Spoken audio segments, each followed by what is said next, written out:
এই দেশে সবচেয়ে বেশি বৈষম্যের শিকার যদি কোনো জাতি থেকে থাকে তাহলে সবচাইতে বেশি বৈষম্যের শিকার হচ্ছে ইসলামপন্থীরা, মাদ্রাসার ছাত্র আর আলেম ওলামা। তার বাস্তবতা অসংখ্য দৃষ্টান্ত আপনাদেরকে দিতে পারবো, অসংখ্য দৃষ্টান্ত। আপনারা জানেন বিগত বছরগুলোতে নাচ গানের জন্য অনুমতি নিতে তেমন কোনো ব্যাগ পেতে হয় নাই, তেমন কষ্ট পেতে হয় নাই।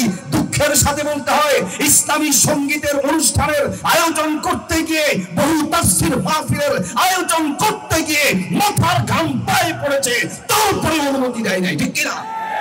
অবশ্য দুঃখের সাথে বলতে হয় এদেশের মদখোরকে ঠিক করার জন্য, এদেশের সন্ত্রাসীদেরকে সন্ত্রাসী কর্মকাণ্ড থেকে ফেরানোর জন্য যত বাহিনী চেষ্টা করেছে, যত ফর্মুলা আবিষ্কার হয়েছে, সবচাইতে বেশি অবদান রেখেছে এদেশের ইসলামী প্রোগ্রামগুলো, এদেশের সঙ্গীত অনুষ্ঠান, এদেশের ইসলামী প্রোগ্রাম, এদেশের ওয়াজ মাহফিল এবং এদেশের আলেম ওলামার অবদান সবচাইতে বেশি। অপসংস্কৃতির বিরুদ্ধে দরকার ইসলামী সংস্কৃতি। আর একটি প্রবাদ আছে, আস্তিহিল মিসবাহা বাদলা আন তাসুব্বা যালাম। শোনো, অন্ধকারকে গালি দেওয়ার পরিবর্তে তোমার বাতিটাকে ঠিক করে জ্বালিয়ে দাও, অন্ধকার এমনিতেই দূর হয়ে যাবে। কাজেই কামানের মোকাবেলা করতে হয় কামান দিয়ে, ইট পাথর দিয়ে নয়। আমরা অনেক সময় বলি যে ইসলামী নাশিদগুলো কেন, ইসলামিক নাশিদের বিরুদ্ধে অনেক ফতোয়া রয়েছে। আমি বলি যে অপসংস্কৃতির বিরুদ্ধে ইসলামী সংস্কৃতি দরকার। আর এই ইসলামী সঙ্গীতের ব্যাপারে সমর্থনে অসংখ্য কোরআন সুন্নাহর দলিল রয়েছে, সাহাবায়ে কেরাম থেকে রয়েছে।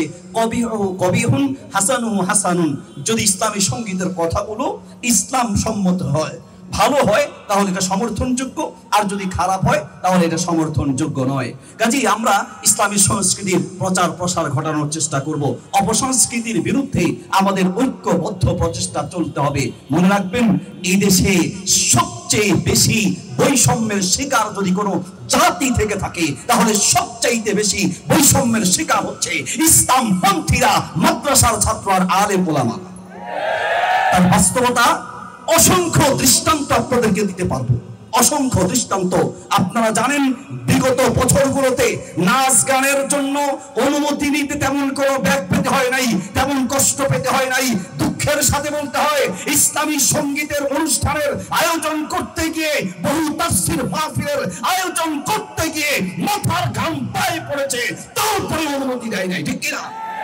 অবশ্য দুঃখের সাথে বলতে হয় এদেশের মদখোরকে ঠিক করার জন্য, এদেশের সন্ত্রাসীদেরকে সন্ত্রাসী কর্মকাণ্ড থেকে ফেরানোর জন্য যত বাহিনী চেষ্টা করেছে, যত ফর্মুলা আবিষ্কার হয়েছে, সবচাইতে বেশি অবদান রেখেছে এদেশের ইসলামী প্রোগ্রামগুলো, এদেশের সঙ্গীত অনুষ্ঠান, এদেশের ইসলামী প্রোগ্রাম, এদেশের ওয়াজ মাহফিল এবং এদেশের আলেম ওলামার অবদান সবচাইতে বেশি।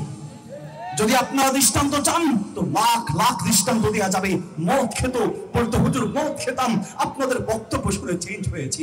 হুজুর আমি সন্ত্রাসী কর্মকাণ্ডের সাথে জড়িত ছিলাম, ডাকাতের সাথে ছিলাম, হুজুর আমি একদম সব ছেড়ে একদম সৎ মানুষ হয়েছি। হুজুর আপনাদের বক্তব্য শুনে কাজে আমরা বলতে চাই, পূর্বে যা হয়েছে হয়েছে, আর বৈষম্য মেনে নেওয়া যাবে না। এদেশের প্রত্যেকটা গ্রামে গ্রামে, প্রত্যেকটা শহরে শহরে, প্রত্যেকটা স্থানে স্থানে উন্মুক্ত ভাবে ইসলামী সঙ্গীত অনুষ্ঠান হবে, ইসলামিক প্রোগ্রাম হবে। ওয়াজ এবং মাহফিলের জন্য কোনো অনুমতির বাধ্যবাধকতা থাকতে পারবে না, ঠিক কিনা? আল্লাহ তাআলা আমাদেরকে সেই তৌফিক দান করুন। সম্মানিত উপস্থিতি, আমি এখানে বসে একটি আরবি হেওয়ার পড়ছিলাম। আমি সেই হেওয়ারটি আপনাদেরকে শোনাতে চাই, কারণ আমরা এখনো পরিপূর্ণ বৈষম্য মুক্ত হতে পারি নাই, এখনো হতে পারি নাই। আমরা ইসলামিক দেয়ালিকা, ইসলামিক কোনো ক্যালিগ্রাফি করবে, সেখানে আমরা বৈষম্যের শিকার হচ্ছি। ইসলামিক কোনো প্রোগ্রাম করবে, এখনো যদি বৈষম্যের শিকার হই তাহলে তো আর আমাদের উপায় থাকবে না। আমি আপনাদেরকে একটি হেওয়ার শোনাচ্ছি, আপনারা অনলাইনে সার্চ দিলে পাবেন। হিওয়ারুন বাইনাল হাক্কি ওয়াল বাতিল, হক এবং বাতিলের মাঝে কথোপকথন।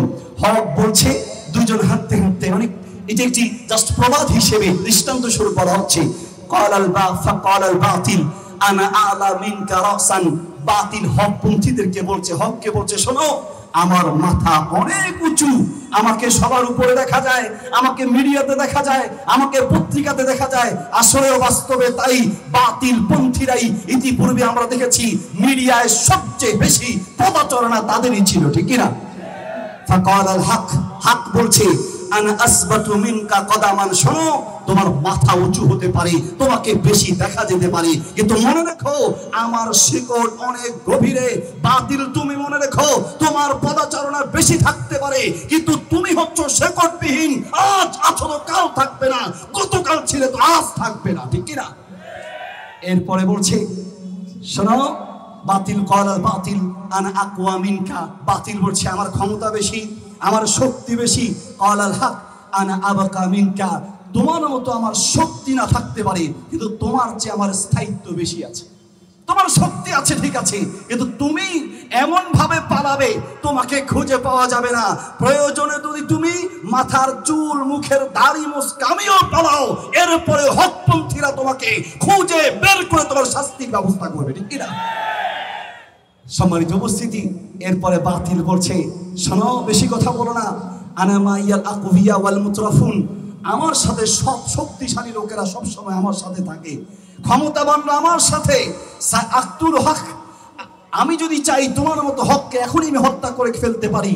তখন বাতিল যখন বললো আমি চাইলেই তোমাকে হত্যা করতে পারি, হক বলেছে শোনো, তোমাদের ক্ষমতা আছে, অস্ত্র শস্ত্র আছে, হত্যা করে ফেলতে পারবে, কিন্তু মনে রেখো আমি হলাম, হক হলো এমন একটা সম্পদ, আমাকে হত্যা করতে পারবে, কিন্তু বহু পরে হলেও, বাধাহীন বহু যুগ পরে, বহু বছর পরে, বহুদিন পরে হলেও হকের অনুসারীরা তোমাদেরকে খুঁজে খুঁজে বের করে তোমাদেরকে বিচারের আওতাভুক্ত করবে, ঠিক কিনা? সেই কথার যেন বাস্তবায়ন চলছে। আসুন আমরা আজকে একটা প্রোগ্রাম করেছি, ফেনী জেলার ওলামায়ে কেরাম, সকল ঘরানার ওলামায়ে কেরামকে এক করে ঐক্যবদ্ধ প্রোগ্রাম। সামনে আমরা আন্তর্জাতিক মানে ওলামাদেরকে নিয়ে করব, ফেনী, নোয়াখালী, কুমিল্লা, সারা বাংলাদেশে করার ইচ্ছা আছে ইনশাল্লাহ। এই মুহূর্তে আমাদের সবচেয়ে বড় যে জিনিসটা দরকার, একজন আরেকজনকে সমর্থন করা, ঐক্যবদ্ধ হওয়া। আল্লাহ তাআলা আমাদেরকে তৌফিক দান করুন। ভুলে যান ভাই, টুপির দ্বন্দ্ব ভুলে যান, জামার দ্বন্দ্ব ভুলে যান, সামান্য মাসআলা মাসাইলের দ্বন্দ্ব ভুলে গিয়ে আসুন ঈমানের ভিত্তিতে, ইসলামের ভিত্তিতে আমরা সবাই এক কাতারে আসার চেষ্টা করি, একে অপরকে সমর্থন করার চেষ্টা করি। আল্লাহ তাআলা আমাদেরকে তৌফিক দান করুন। আজকের এই আয়োজন যারা করেছেন, ইসলামিক নাশিদ সন্ধ্যা, তাদের প্রতি আমার উদাত্ত আহ্বান থাকবে, এই সঙ্গীতের মাধ্যমে লক্ষ্য এবং উদ্দেশ্য ইখলাস যেন ঠিক থাকে। আল্লাহ তাআলা ইসলামী সঙ্গীতের মাধ্যমে অপসংস্কৃতি থেকে আমাদেরকে বাঁচার তৌফিক দান করুন। প্রিয় ভাইয়ের আমার, একটি কথা মনে পড়ে গেল, খলিফা মুতাওয়াক্কিল আলী ইবনে জাহানকে বলেছিল আমাকে একটু আনশিদ নিয়ে একটা সঙ্গীত শোনাও, আমাকে একটা সঙ্গীত শোনাও। অনেকেই সঙ্গীত শুনতে পছন্দ করতেন এবং রাসূল সাল্লাল্লাহু আলাইহি ওয়াসাল্লাম নিজে সঙ্গীত শুনতে পছন্দ করতেন। মিশকাতে আছে, মুসলিমে আছে, মুসনাদে আহমদে আছে। রাসূল সাল্লাল্লাহু আলাইহি ওয়াসাল্লাম চলছেন, পিছনে একজন সাহাবী বসা, জিজ্ঞেস করলেন হাল মা কামিন শেরি উমাইয়া ইবনে আবি সালত, তোমাদের কাছে কি আবু সালতের কোনো সঙ্গীত জানা আছে? বলল নাম, হ্যাঁ জানা আছে। বললেন হি মানে আনশিদ, একটু সঙ্গীত শোনাও।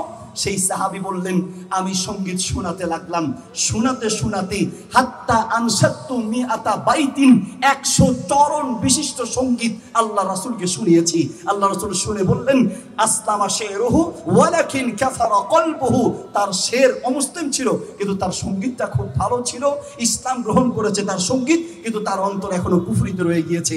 বলতে চাচ্ছিলাম ইসলামী সঙ্গীত শোনার ব্যাপারে অসংখ্য দলিল রয়েছে। মুতাওয়াক্কিল বললেন আমাকে একটা সঙ্গীত শোনাও। সে সঙ্গীত শোনাতে গিয়ে বলল যে আপনি হলেন আনতা কাল কালব, আপনি প্রশংসা করতে গিয়ে বলছে যে আপনি হলেন কুকুরের মতো মানুষকে পাহারা দেন, সারাক্ষণ মানুষের খোঁজ খবর রাখেন। দৃষ্টান্ত দিচ্ছে কুকুরের সাথে, দৃষ্টান্ত দিচ্ছে ড্রেনের সাথে। তখন কবি বাদশাহ মুতাওয়াক্কিল বললেন যে তার অবস্থান চেঞ্জ করো, পরিবেশ চেঞ্জ করো। তাকে নিয়ে অন্য একটা পরিবেশে রাখা হলো, সুন্দর পরিবেশ, বাগান আলা পরিবেশ, যেখানে ফুল ফুটে আছে, এমন দৃষ্টান্ত পূর্ণ এমন জায়গায় রাখার পরে আবার বললেন সঙ্গীত শোনাও। এবার সে দৃষ্টান্ত দিয়েছে ফুলের সাথে, এবার দৃষ্টান্ত দিয়েছে ফলের সাথে, এবার দৃষ্টান্ত দিয়েছে বাগানের সাথে। বলতে চাচ্ছিলাম সংস্কৃতি যদি চেঞ্জ হয়, মানুষের মনোমাইন্ড এবং কথাবার্তায় পরিবর্তন আসে। আসুন আমরা আমাদের সংস্কৃতিকে সুন্দর করি, পরিবর্তন করি। আল্লাহ তাআলা তৌফিক দান করুন। জাযাকুমুল্লাহ খায়র। ওয়াসসালামু আলাইকুম ওয়া রাহমাতুল্লাহ।